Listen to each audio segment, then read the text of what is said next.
Chali wange ate n'amateeka gye gali sina gwe mbumye. I was assaulted ku stage tukeera mu court unruly ate ebizibu bye nnina Uncle Kini ankubidde n'angamba balooya bandekere katugenda mu court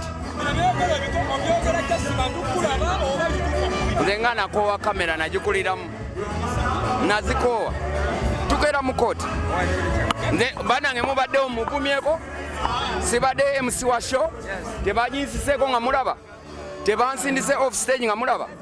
eyo mu luzungu abataasoma abo abali banulule bagita assault. 50 cent yakasuse microphone omwana ayagala emitwalo 5 egya dola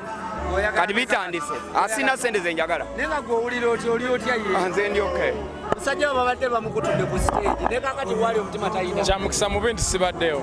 naye ensonga zonna bwe ziba zigenda mu mateeka ozoogerako kitono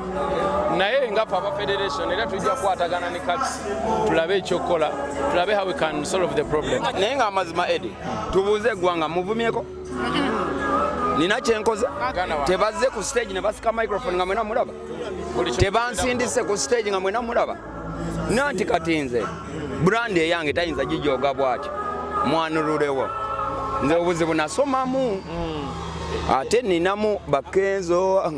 ninamu connection byamateeka mulinde bino byonna kamera zigenda kubaawo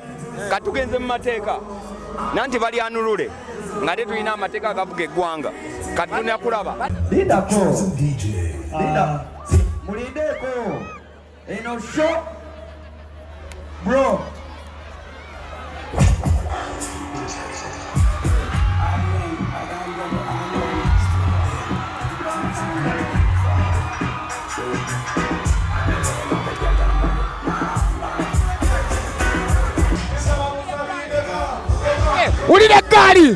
ulile gali katsi bamutwala kadisi bamutwala